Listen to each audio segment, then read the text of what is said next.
what a beautiful morning. Loons.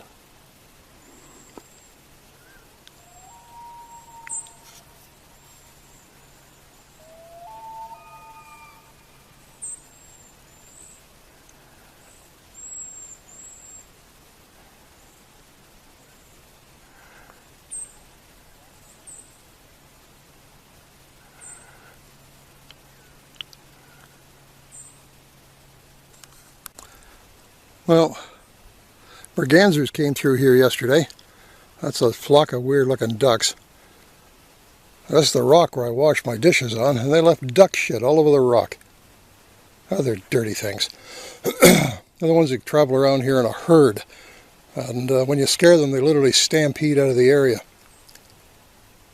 I got duck shit all over my rock. Son of a gun. Well, it's breakfast is over. It's about 11:30, I guess. And some of the campsites have cleared out. The one over there is cleared out. The one down in the bay down here, they're in the process of clearing out. And there's been a couple of canoe loads of kids go by with their parents. I guess they're headed up the river. And I think the only other campsite that's occupied is on the other side of the island. There's a couple paddled over there the other day. It's sort of hard to see, but I think they're still over there. Other than that, it's a nice, quiet, beautiful day. Sun. I think I got a bit of a sunburn this morning. And just going to relax. It's my last full day in here. Out tomorrow. I'm trying to get out of here tomorrow, probably by about 6 o'clock in the evening, I guess. That way the wind has kind of died down, and it takes an hour and a half, well, whatever, to paddle out of here and get the canoe loaded and the truck loaded and head back home. And a couple of hours driving to get back home. Should put me home about the time it's getting dark. Okay, that'll be all over for, well, maybe another year. We're going to go wander around a couple of other campsites. This is the one I was in first last time. I can't really see much. Should have brought the tripod. Anywho, we're going to go over there. I'm just paddling over to that other campsite. A one-handed paddle. Yeah, well, I better turn this off until I can get there. Okay, here I am back at the campsite that I left on Monday. The other people cleared off. I'm going to do what we call a little campsite mining. I found sunglasses, I found pots and pans, I found all kinds of stuff that people have left behind over the years, and it's added to my collection. So we'll come up and see if there's anything here. Probably not, but we'll just take a look around.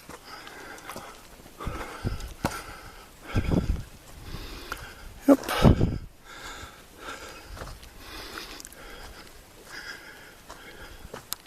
Huh. Guy's fairly energetic. Cleaned the place up pretty good. Cut down a lot of branch. Oh, there's the branch that fell down at that corner. They took that down. There's a nice big chunk of wood. I should probably throw that in the canoe. Okay. Well, that's what I'll do. Other than that, everything looks okay. We'll head over to the one on the hill now. Okay, this is the other campsite. This is the one up on the hill. I've spent a few nights here in the past, and it's not a bad campsite, but it's a bear to get your gear into. Everything's all uphill. Take a walk up through the path through here.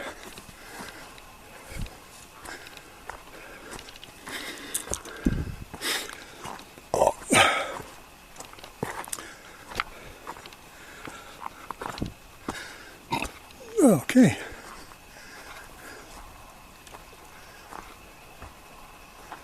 Oh.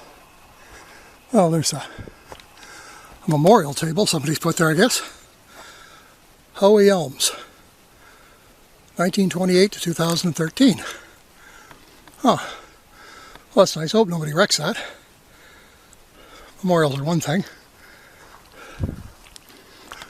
The campsite is here. It's not a bad site. Like I said, it's up high. It's on a hill. And I've spent time here before and sort of slung my hammock between that tree there and the one over there. sort of drifted over the ledge here. If the hammock broke, you'd be in for a good ride. All the way down to the water down below there. Turtles sometimes come up and lay eggs down in there anyway. That's a nice access to the water down there anyway. It's all sand. And we'll take a walk along through here.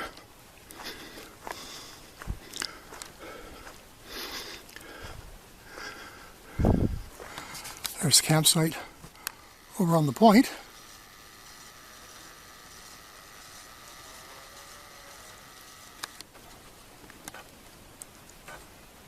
Zoom in on that, I guess. Get the focus.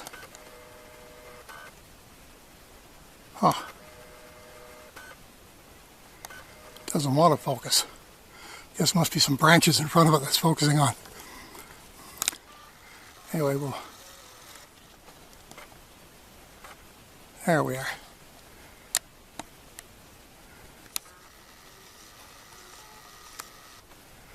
There's somebody camped at that campsite over there, I guess.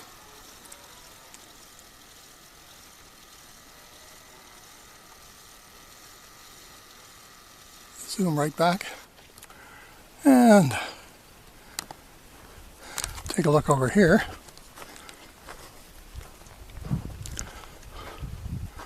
My campsite's through the trees over there.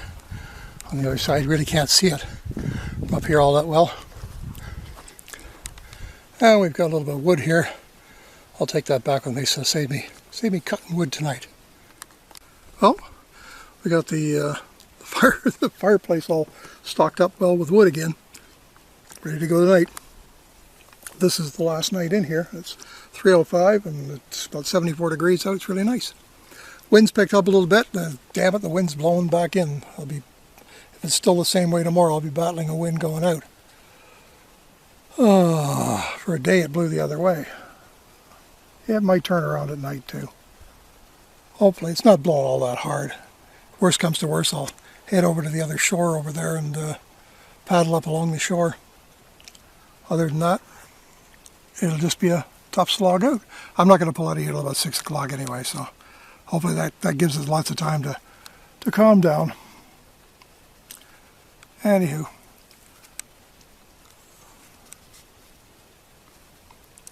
Nothing much happening. Pretty well the campsites are empty. There's only, I think there's one other campsite on the other end of the island there that's got people on it, and me, and that's it.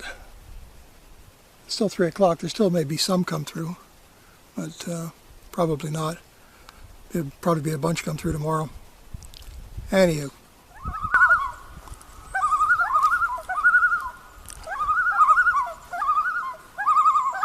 Loons have been out here calling for about a half an hour now. I know it's got them riled up. Well, there's some little ones around here. Maybe they're calling the little ones.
Well, it's 20 after 5, and we've just had a couple of canoes full of kids camping over there on the hill on the other side there. Hopefully they're quiet. Other than that, wind's picked up quite a bit, and it's blowing back in. Some dark clouds come over for a little bit, and I thought, geez, maybe we're going to get some rain, but no rain. That's good. Everything's sort of holding its own. Oh.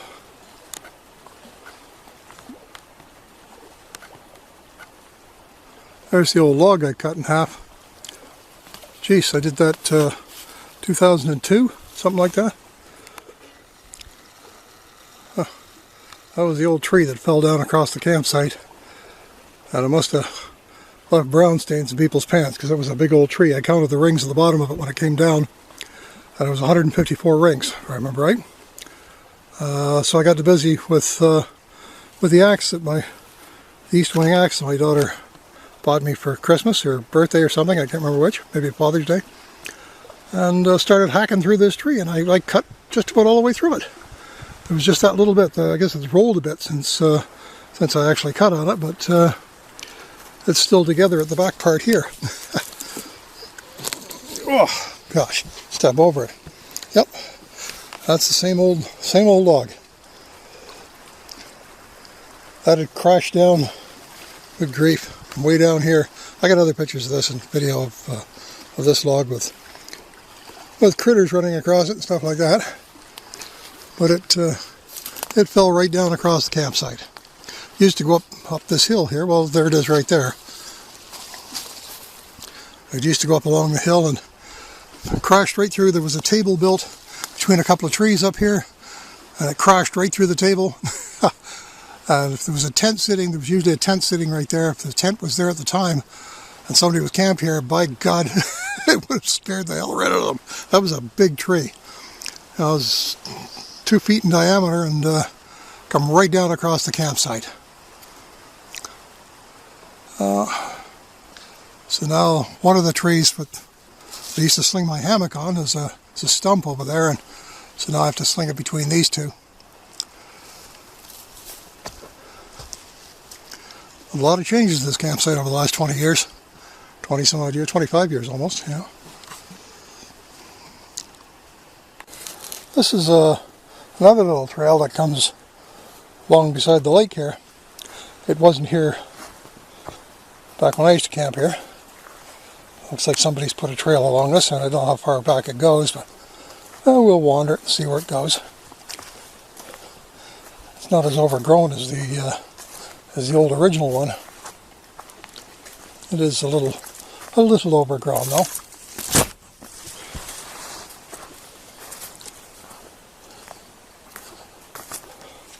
I don't think it goes that far.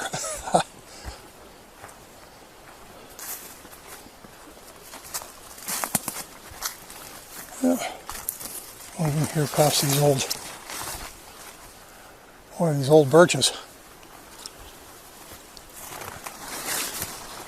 Remember, there used to be a nest of kestrels in one of these trees here.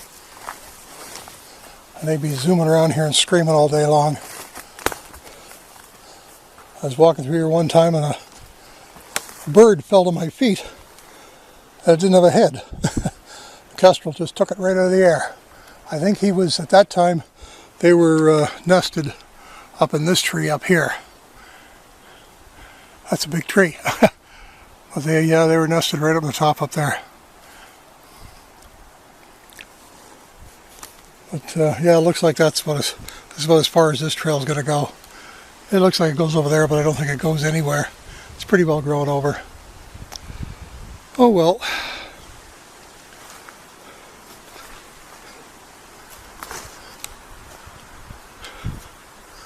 See where this one goes down here.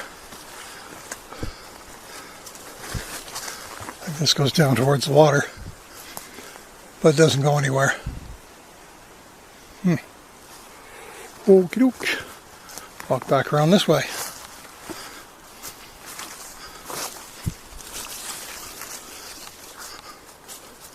Climb over the tree.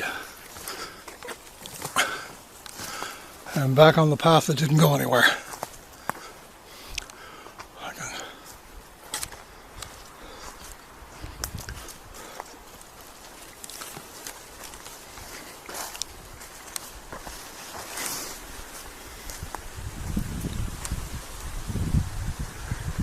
I will sound like I'm out of breath when I'm recording this thing, but I think it's just because the mic is placed on the camera so close to my face, I guess.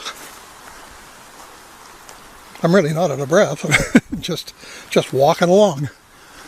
But the camera makes it sound like I'm puffing and panting like an old workhorse, but I ain't.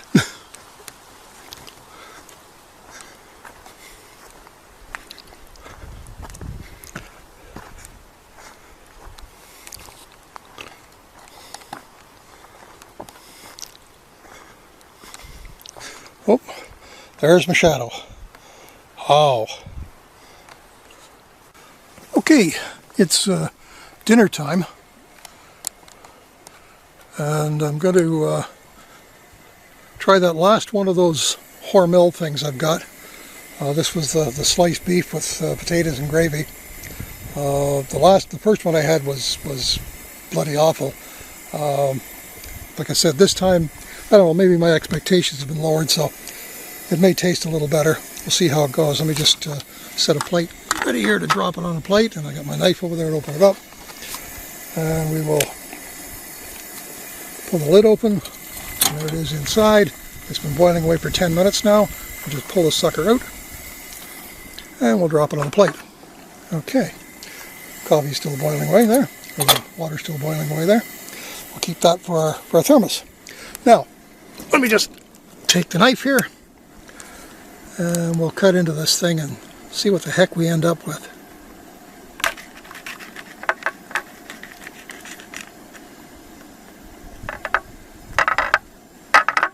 Damn. Hold on, I'll have to do this with two hands.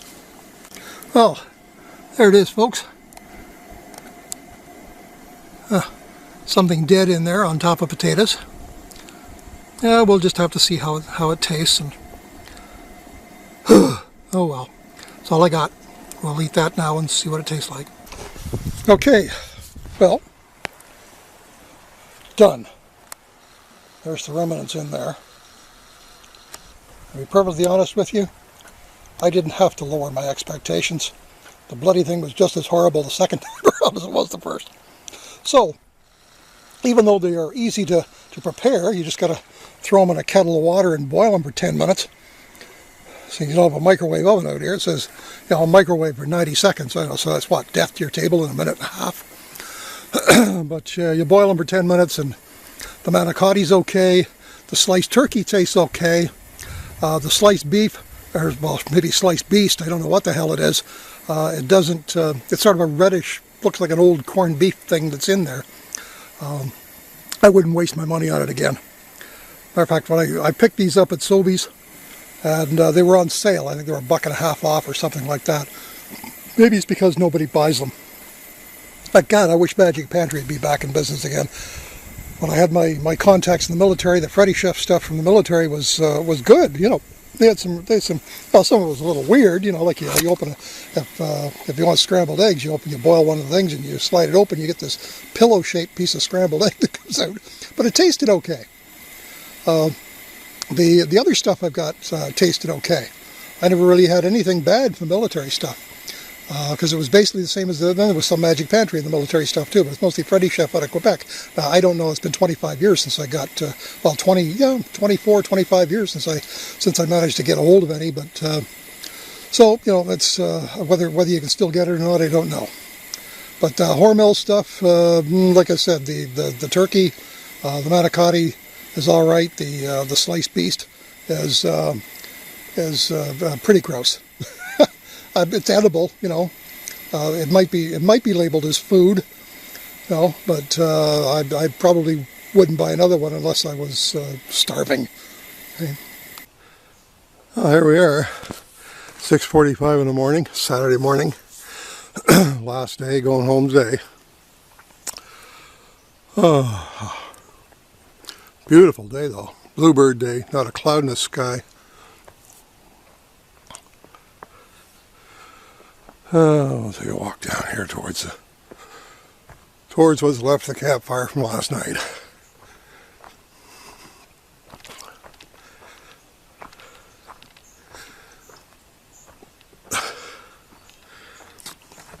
She's still smoking away a bit there.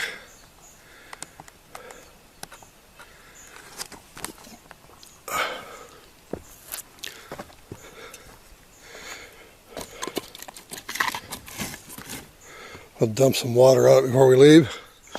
Other than that, it's a nice day. I can't get over how many trees have been cut down on this campsite. God, I've looked at some before and after pictures. But I guess over the last 26 years or so, I've been camping here. It's bound to happen. This will probably be my last trip in here.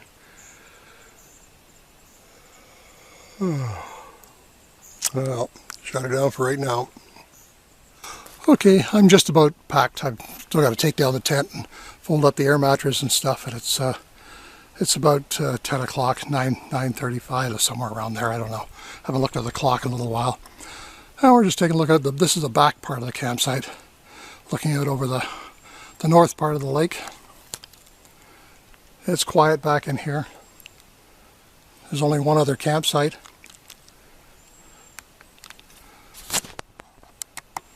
And that campsite is way out there at the corner, I think.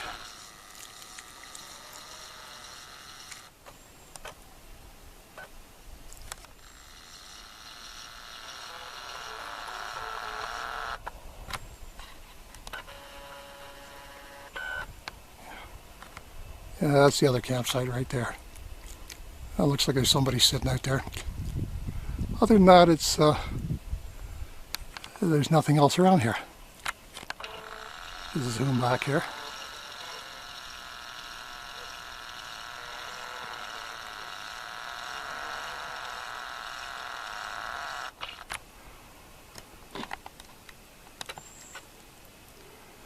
And that's it. We'll go back over the top, over the tent again in a second. Okay, coming back over the top here. There's I got my air mattress set out down there, and the fly for the tent is drying off. Had a little bit of rain last night, but it's mostly dew.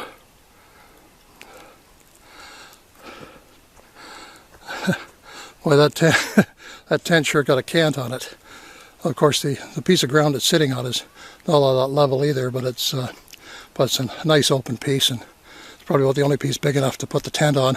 I could put it over where the fly is over there, but the problem with that is it's sort of on a hill, and you get the direct sun, and it gets awful hot inside that tent on the direct sun. So I just more or less put it here every year. It's peaceful in here. The wind is mild. It had shifted around 180 degrees, looked like it was going to blow me out, but it's gone back the other way again. My hammock is still up over there, and I got down my clothesline, and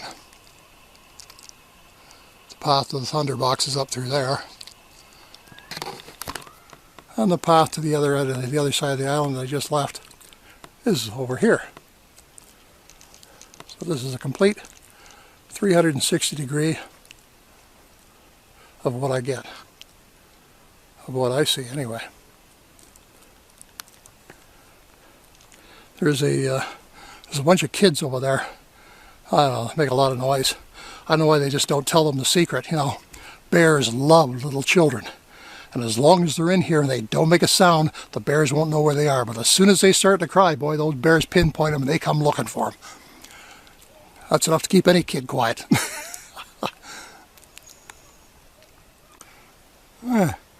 There's the baby loon floating around out there. They're ugly when they're little. Brown. Just floating around there looking for mother. Mother went down to, I guess, grab some fish. I'll be back up in a minute, I would imagine.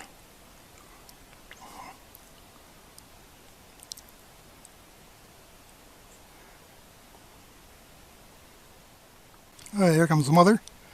And she just came over to feed the little one, I guess. I went back down.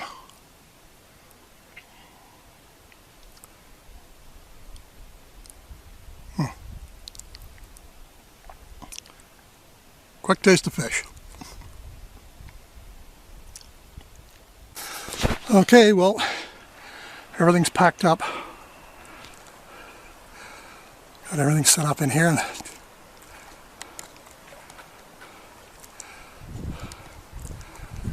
take one last look around the campsite here. This is probably the last time I'll be back here. It's been a fun 26 years.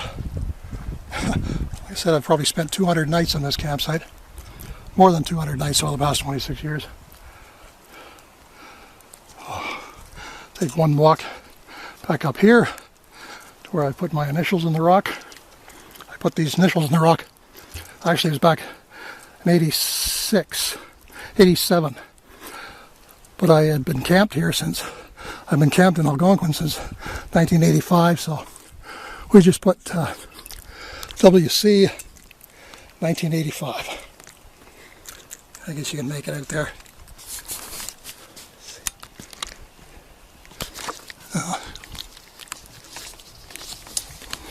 Put the strap up here. There we are. WC 1985. That's me. So, we've got the canoes down here and all loaded. And when I say loaded, I mean loaded. Good job I don't camp with anybody else, because they'd have to swim behind me.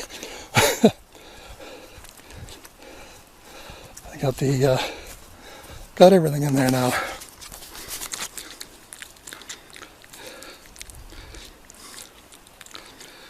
Okie doke. The only thing left to get in there is me. I'll get in there and take a shot of the camp as we're leaving.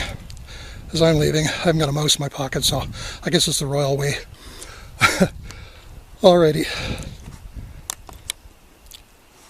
Okay, we're sort of drifting away from shore here.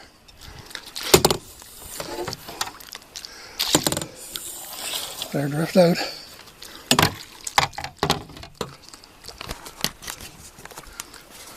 I don't know whether I can set my camera there. Yeah, I'll probably get a great shot of my shirt.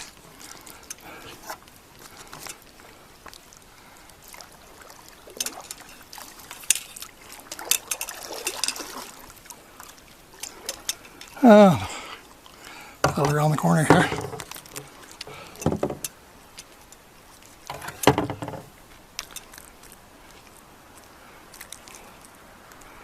And there she is.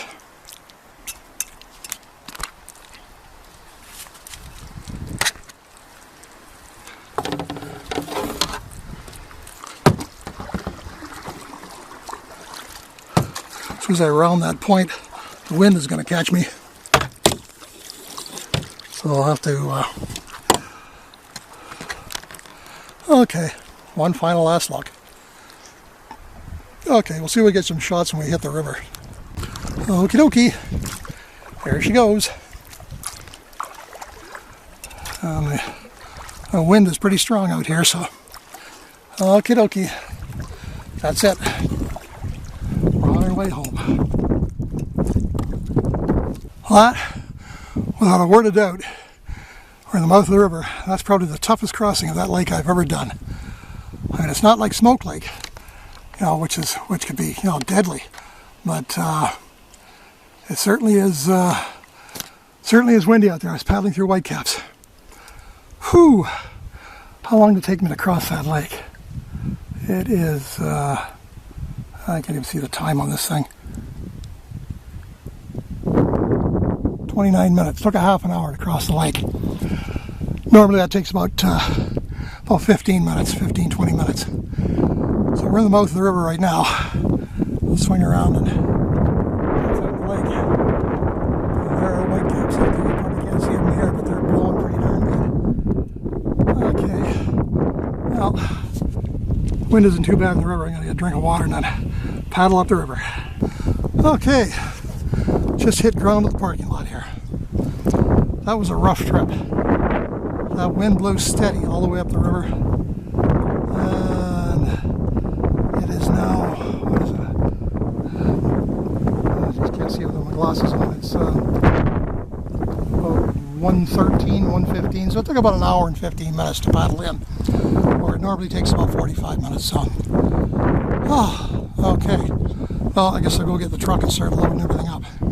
Alrighty, we're all loaded. There's the river, and there's the truck with the canoe and everything on top of it. I got everything all set up here. The water level's really low this year. I've seen water up over the top of that dock, but we've got everything all loaded in here. Nice to have a truck rather than car. You just toss it on the back. I'll have to spend time loading it up and stringing her up with some ratchet tie downs and put the expired permit in the box here. And we're getting ready to head off. Where were we? Well,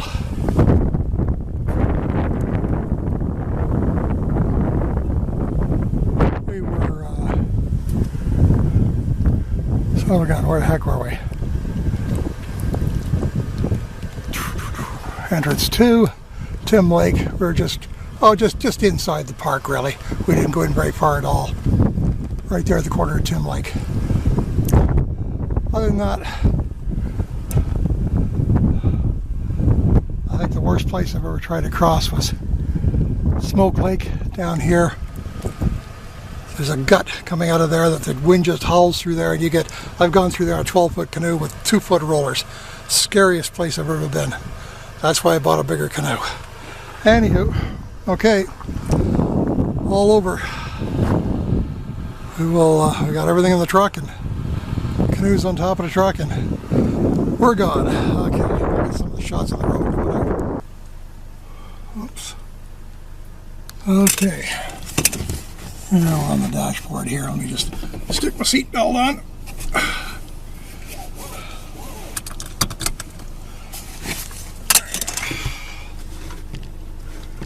I don't know if I can see anything going out here or not. Okay, here goes nothing.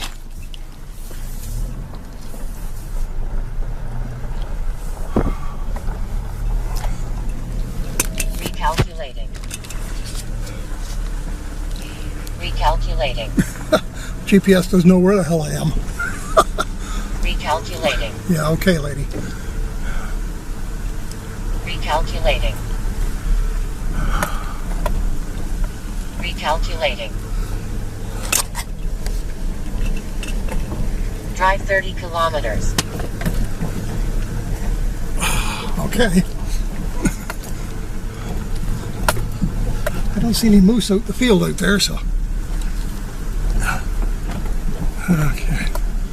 Road's getting a little rough.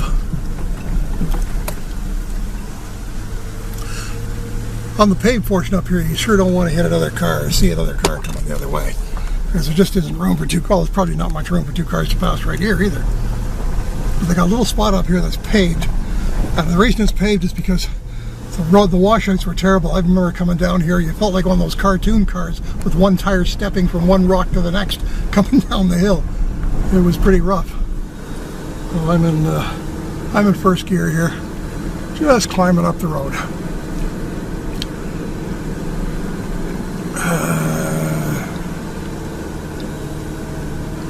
Yep.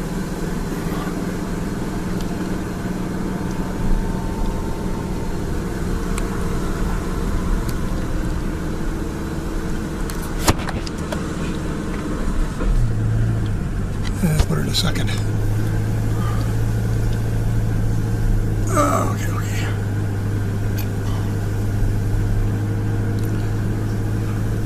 Surprised you don't need four-wheel drive. Okay. Alrighty, and that's the end of the pavement part.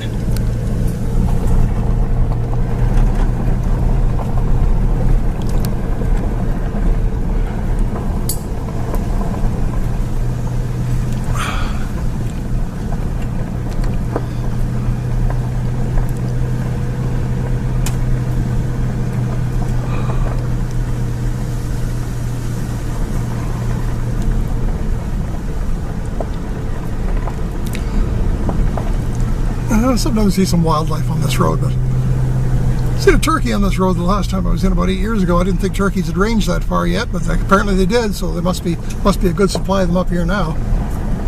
Okay, well, I'll shut her down for right now and pick it up somewhere else on the road.